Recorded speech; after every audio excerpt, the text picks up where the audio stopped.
Everyone, welcome to Locked On Lakers for Thursday. Brian Kamenetsky, Andy Kamenetsky. Can the Lakers and JJ Redick maximize Jarred Vanderbilt this year? And if they can, what does it mean for LA? That's next.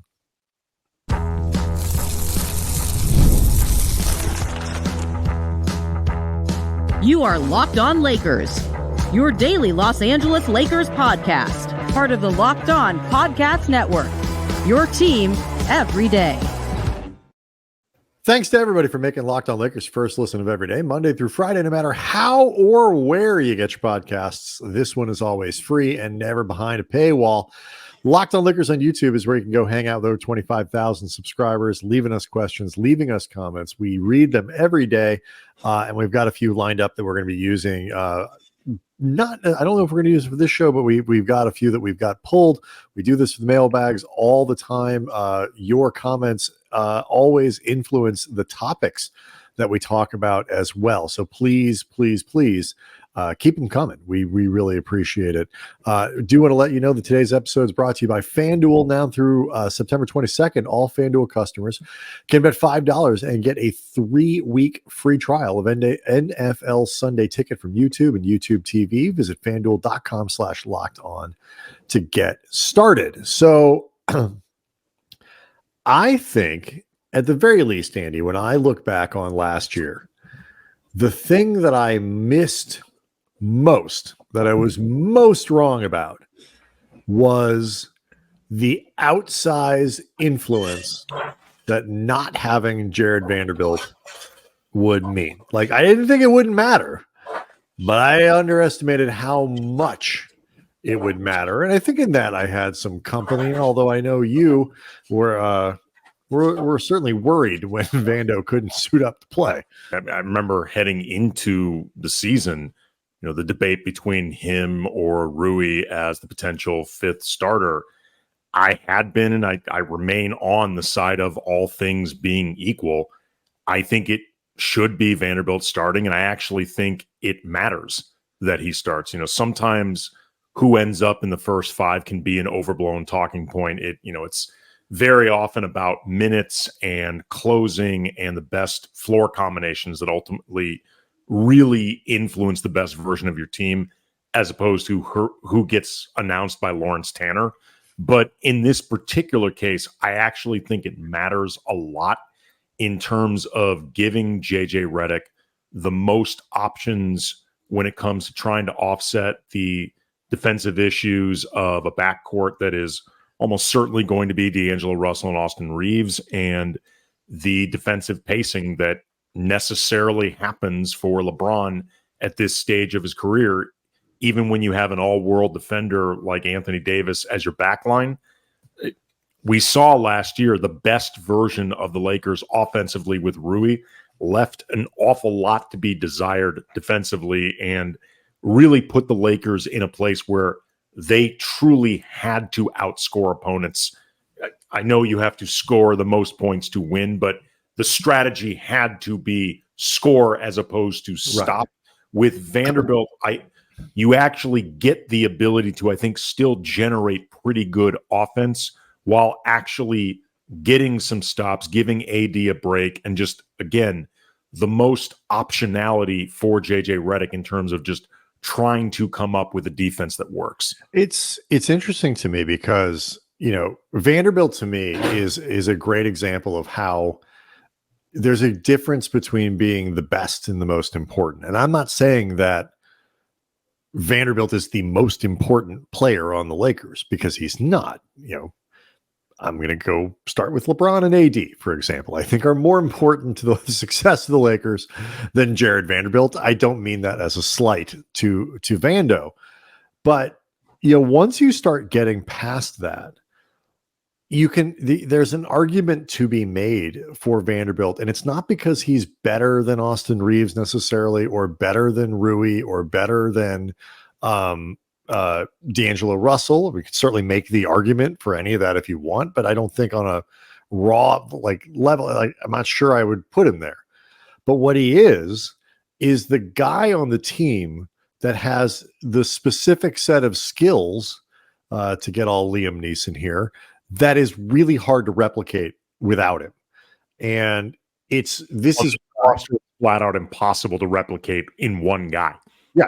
This roster does not have the guy that can replicate all the things Vanderbilt excels at specifically in one player. And they and not only that, Andy, they don't have enough guys who duplicate individual aspects of this. And so certainly at the position. And so, for example, Vanderbilt's rebounding is something that Rui doesn't replace. Nope. Even at his most attentive, Rui, had his games where like, ooh, he's a little more active on the boards tonight, but he's not a rebounder. Well, that's part of the reason it stood out to you that he was active on the boards, because it's not what you normally see. The energy that Vanderbilt plays with, which is really important over the course of 82 games, like to have that energy guy and these guys who come and lift you up in the middle of February when it's a grind and all that stuff. Not something that can be replicated. Not that other guys aren't playing hard, but there's a certain spirit that comes with a guy like Vanderbilt, and most teams have someone like him. And when you lose that player, other guys just are maybe not be built that way, and so that matters. Obviously, you mentioned the defensive versatility and things like that. The Lakers don't have a lot of players, particularly again in the front court, who can do those things. So it's a lot of skill sets left and a lot of optionality, to use the word, that you used before, Andy, for Darvin left when Vanderbilt wasn't available to them. And, so again, it's not about being the best, but in terms of importance, it's hard to see how that goes down because it's the same frickin' team.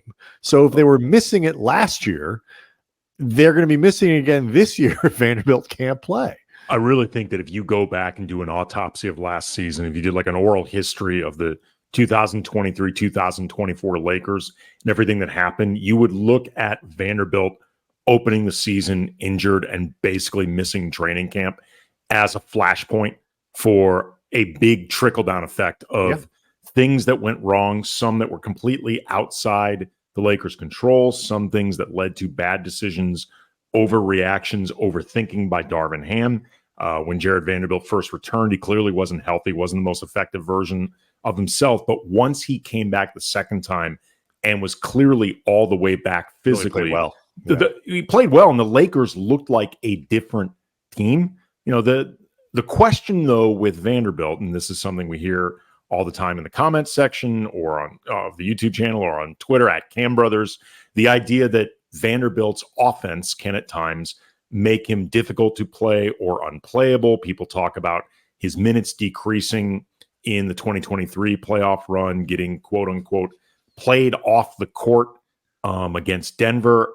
As I've talked about before, I actually think the real problem in that series against Denver in 2023 was more other guys, their shot going away. And it was a lot of guys, as opposed to Vanderbilt, whose offense wasn't there and needs to be better. And you need to find more ways to utilize him offensively or find a role. We'll talk about that in the next segment. Well, hold on to that, because I think there's finish. I want you to obviously finish the thought and where you're going on this with Vanderbilt, but I think there's even something else that doesn't get talked about enough. It's actually something that you bring up frequently that I want to reinforce as well, even with the whole Vanderbilt gets played off the floor in the playoffs thing. We'll do all of it next. Locked on Lakers is brought to you by eBay Motors. Passion, drive, and patience. That's what brings home the winning trophy. It also keeps your ride or die alive. eBay Motors has everything you need to maintain your vehicle and level up to peak performance, from superchargers, roof racks, exhaust kits, LED headlights, and more. Whether you're into speed, power, style, or all of the above, eBay Motors has got you covered. With over 122 million parts for your number one ride or die, you will always find exactly what it is you're looking for. And with the eBay Guaranteed Fit, your part is guaranteed to fit your ride every time, or you get your money back, because with eBay Motors, you are burning rubber, not cash. With all the parts you need at the prices you want, it's easy to turn your car into the MVP and bring home that win. Keep your ride or die alive at ebaymotors.com. Eligible items only. Exclusions apply. eBay Guaranteed Fit only available to U.S. customers. Thanks for making Locked On Lakers your first listen of the day. For your second, enjoy the Locked On NBA podcast. Of course, there's no offseason in the NBA. It's why we're doing shows 5 days a week. And Locked On NBA provides daily basketball analysis from national and local experts in 30 minutes or less. No one keeps you as informed or as entertained as Locked On NBA. Available on YouTube or wherever you get your podcasts. Part of the Locked On Podcast Network. Your team every day. Finish your your thoughts on Vanderbilt there, but that part about the playoffs, I think, is really important. I want to go back to it. If you go back and look at, either videos from that 2023 series against Denver in the Western Conference Finals, or look at some of the numbers, there was a lot of focus on Vanderbilt becoming unplayable offensively. But I actually think it was less about Vanderbilt being unplayable as the other guys, D'Angelo Russell, LeBron in terms of his jumper, Anthony Davis in terms of his jumper. Rui Hachimura was doing okay around the rim, but his three-point shot went away in that series. Dennis Schroeder's jump shot went away. The other guys who you actually counted on to provide scoring, to be able to hit an open shot, their offense went away.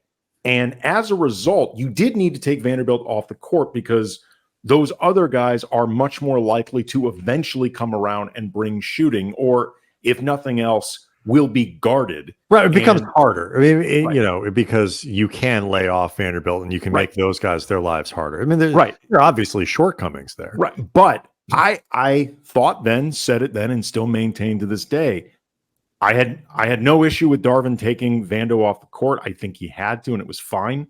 But I actually think the other guys played Vando off the court more than Vando played himself off the court. I think Vanderbilt did his job. I think if the other guys had done their job better, Vanderbilt would have been able to stay on the court. Right. And I think the point there is that his offensive skill set is dependent on the performance and the of other players and things like that. To some degree, not entirely. To some degree, we'll not entirely.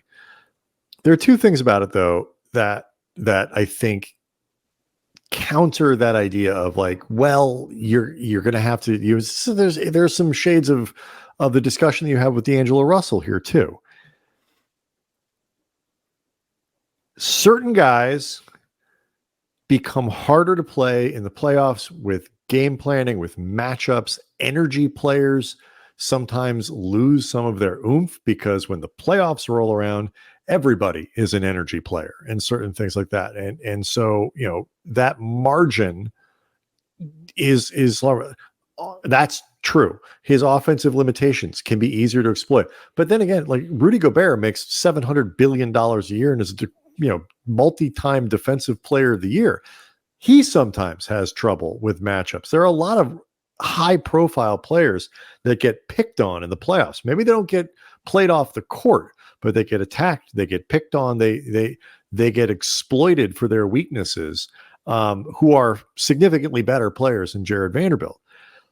But all of this, Andy, serves to undercut the importance of the 82 games that get you to the playoffs. You know what? If you can tell me with 100% certainty that Jarred Vanderbilt is going to have trouble staying on the court in the playoffs, and you're probably going to have to bench him or severely limit his playing time and all that other stuff once you get to the playoffs.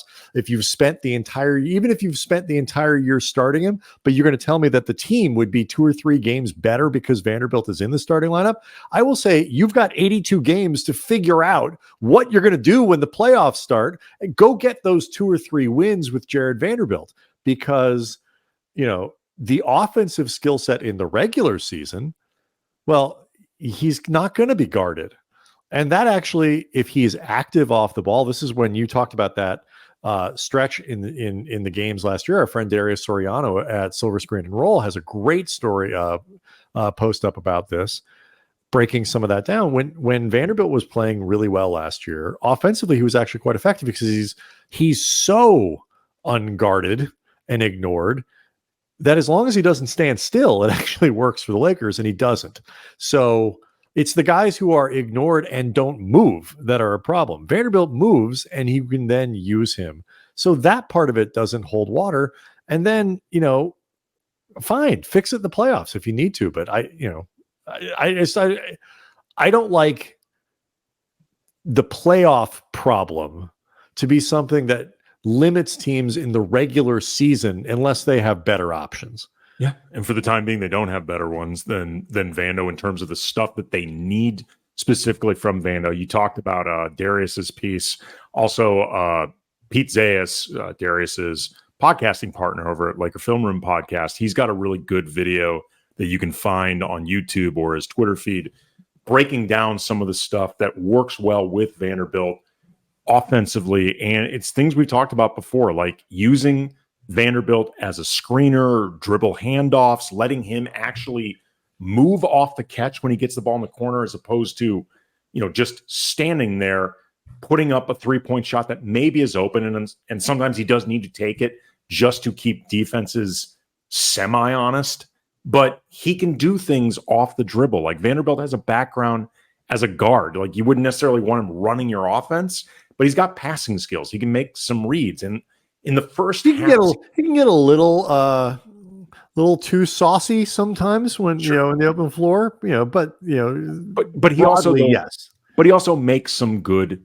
simple reads, which I don't mean that disparagingly. I mean, like, it's right there in front of you. Don't overthink it. Make the play. He reacts quickly, sets up things well. Like in the first season, half season with Vanderbilt, with the Lakers, they found a lot of success with him just cutting along the baseline, getting ignored, and guys like LeBron, D'Lo, Reeves, AD, who move the ball well, they can find him there. And he also just helps the offense with offensive rebounds and creating second chances, creating putbacks, creating opportunities for other putbacks. He doesn't necessarily do a good enough job in terms of creating his own putback points. And this is, I think, actually the biggest problem with Vanderbilt offensively.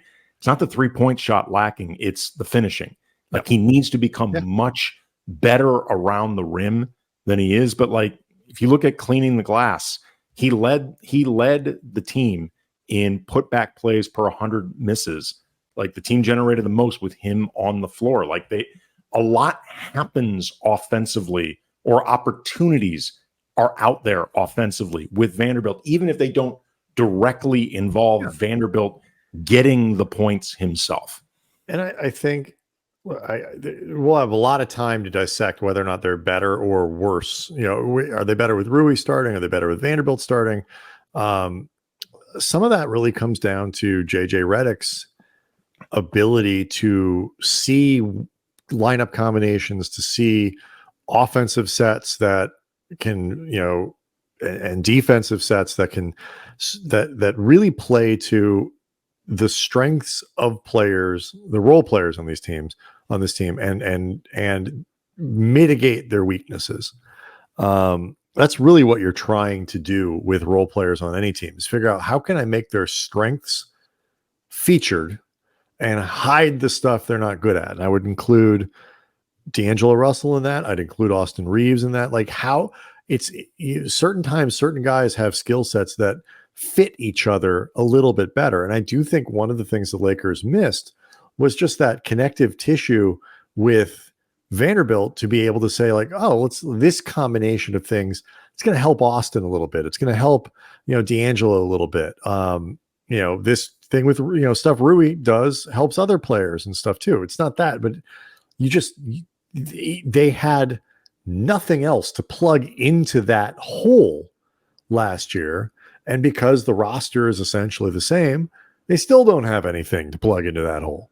The last thing I would say in terms of the starting with Rui versus Vanderbilt, because I think unless something unexpectedly happens in terms of training camp battles, or JJ Redick really has a vision for how things are going to run that nobody's anticipating, D'Lo, LeBron, AD, Reeves are likely set in stone.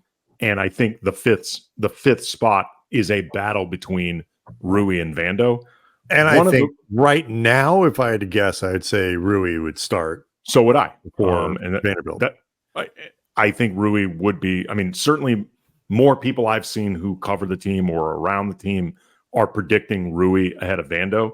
But one of the big reasons that I think Vanderbilt should be the guy, all things being equal, is Rui, in a lot of ways, just quintuples down on the things they're already really good at, as opposed to Vanderbilt maybe not accentuating as many strengths on the team, but cutting down on way more weaknesses than will still be there if Rui's out there. And look, I like Rui a lot. I think he should still have a big role on this team. But again, when it comes to floor combinations, things like that, I just think Vanderbilt actually helps in ways that Rui won't.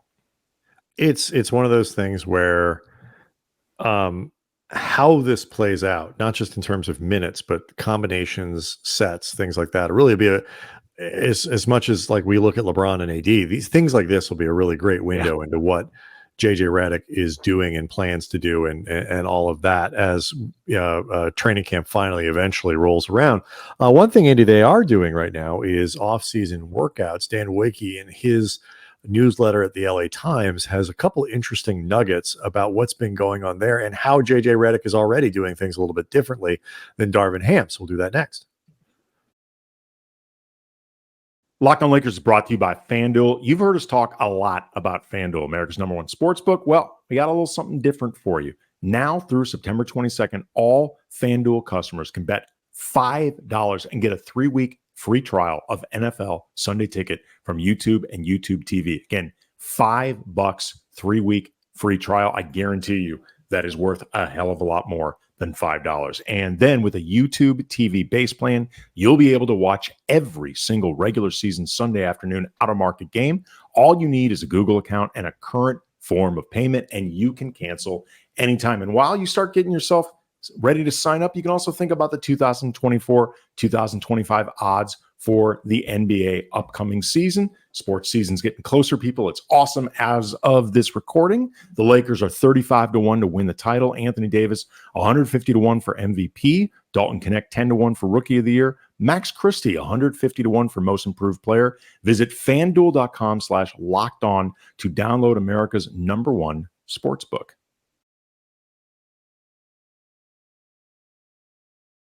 So it's interesting.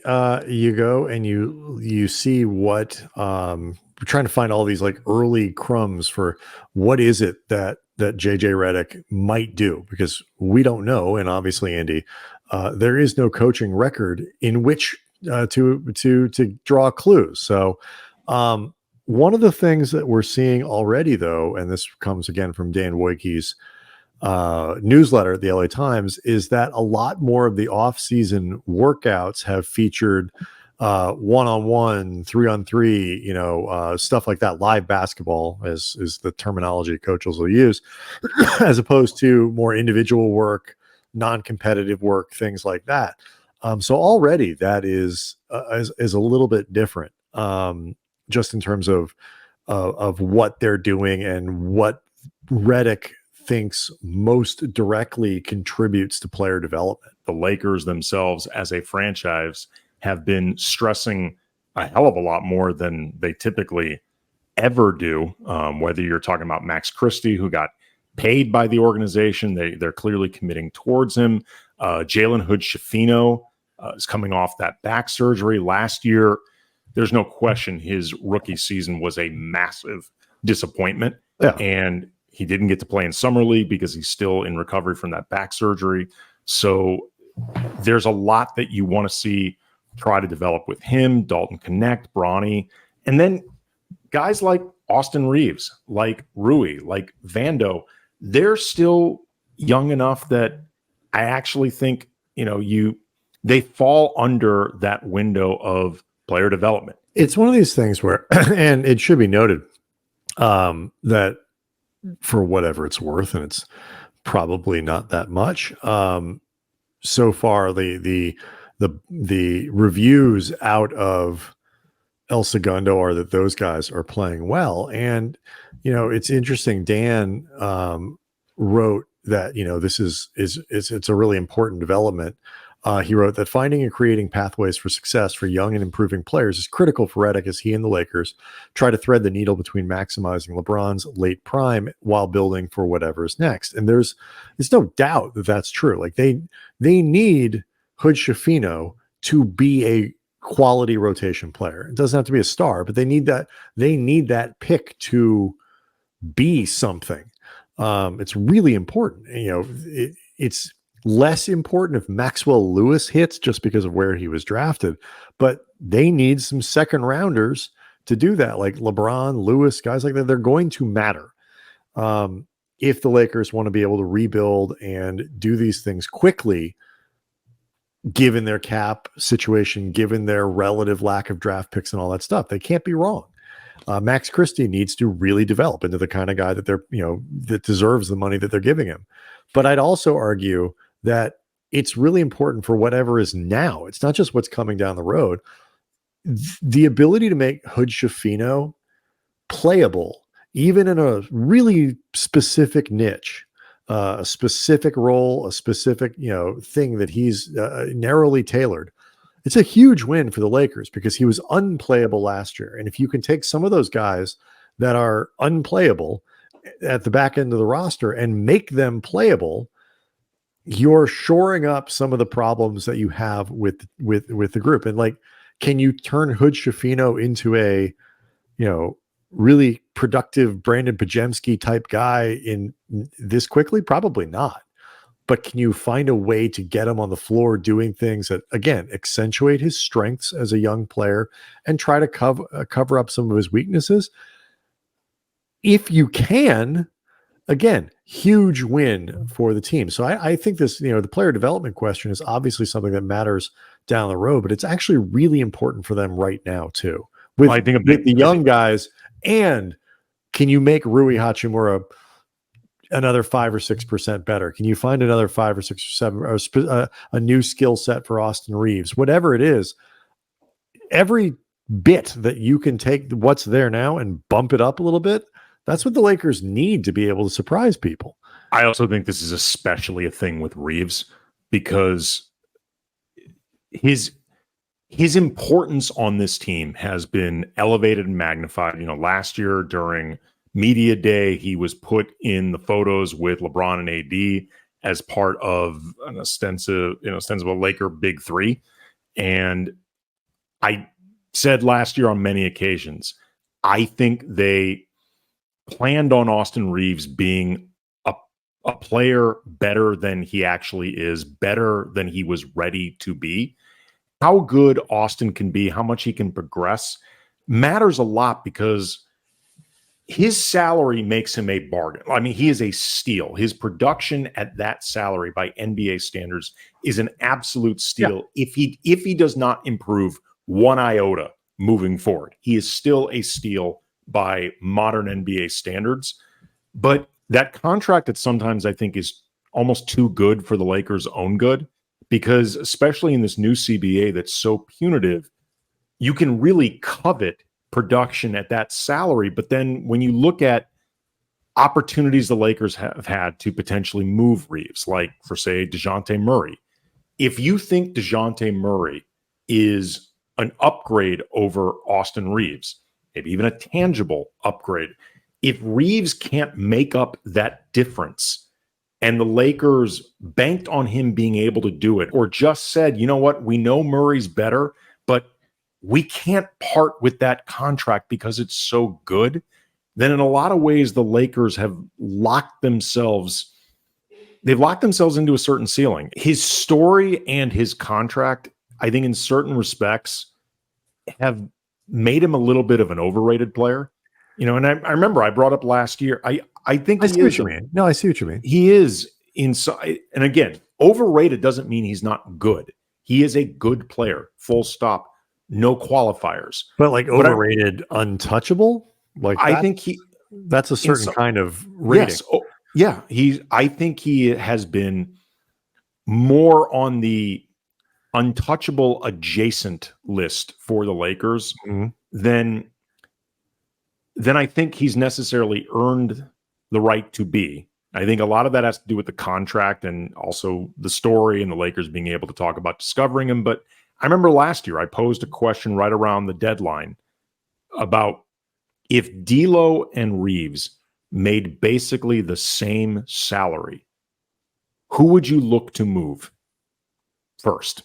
if the salaries were exactly the same, Mhm. and at minimum, that is not a slam dunk in Austin Reeves' favor. Salaries matter, but to your point, I think is an important one. And the path for the Lakers, because they don't have these other Lakers, something is going to happen over the course of the season where the roster is going to change a little bit.